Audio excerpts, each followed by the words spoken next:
Asia power index 2025ని విడుదల చేశారు. మరి ఆసియా పవర్ ఇండెక్స్ని విడుదల చేసినటువంటి ఇన్స్టిట్యూట్ లేదా సంస్థ ఎవరు అంటే లోవి ఇన్స్టిట్యూట్. సో లోవి ఇన్స్టిట్యూట్ వారు ఈ యొక్క రిపోర్ట్ని, ఏషియా పవర్ ఇండెక్స్ రిపోర్ట్ని విడుదల చేయడం జరిగింది. మరి ఈ సంస్థ ఏ దేశంలో ఉంది అంటే ఆస్ట్రేలియా దేశంలో ఉండటం జరిగింది. మరి ఈ ఆసియా పవర్ ఇండెక్స్కి దేనికి సంబంధించింది అంటే ఏ దేశము దాని యొక్క ఎకనామిక్ కండిషన్స్ ఏంటి, ఫుడ్ ప్రొడక్షన్ కండిషన్స్ ఏంటి, పొలిటికల్ కండిషన్స్ ఏంటి, లోకల్ కండిషన్స్ ఏంటి, డెమోక్రసీ కండిషన్స్ ఏంటి, అవన్నీ కూడా తెలుసుకొని ఆ డేటా మొత్తం తీసుకొని ఈ యొక్క ఆసియా పవర్ ఇండెక్స్ని రూపొందించడం జరిగింది. ఓకేనా. మరి ఈ యొక్క రిపోర్ట్ ప్రకారం మన భారతదేశం యొక్క ర్యాంక్ ఎంత అంటే 3గా మనం చెప్పవచ్చు. So as per Asia power index India rank వచ్చేసి 3rd ప్లేస్లో ఉన్నాం.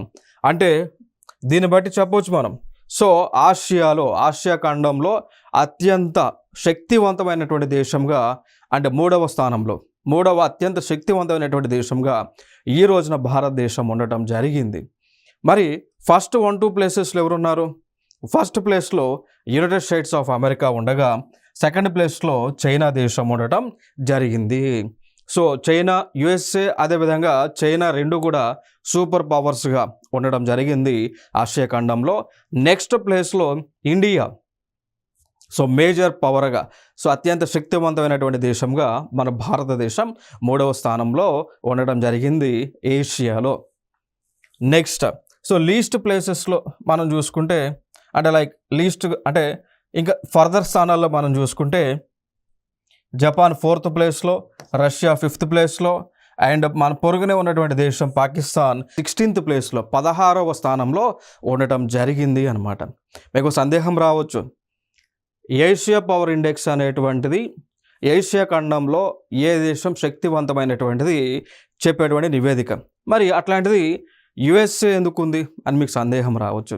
ఇక్కడ వీరు ఈ యొక్క లోవి ఇన్స్టిట్యూట్ వారు కన్సిడర్ చేసినటువంటి అంశాలు ఏంటి అంటే ఆ దేశం ఏ ఖండంలో ఉన్నప్పటికీ కూడా ఏషియా ఖండంలో దాని యొక్క శక్తి ఏ మేరకు ఉంది అనేటువంటి చెప్పేటువంటి రిపోర్ట్ అనమాట.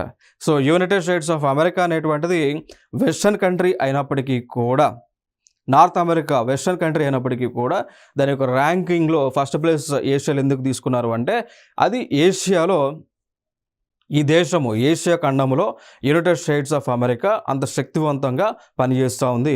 ఇన్ టర్మ్స్ ఆఫ్ ఎకానమీ పరంగా కావచ్చు, పొలిటికల్ పరంగా కావచ్చు, బిజినెస్ ట్రాన్సాక్షన్స్ పాయింట్ ఆఫ్ వ్యూలో కావచ్చు, టెక్నాలజీ పాయింట్ ఆఫ్ వ్యూలో కావచ్చు అనమాట.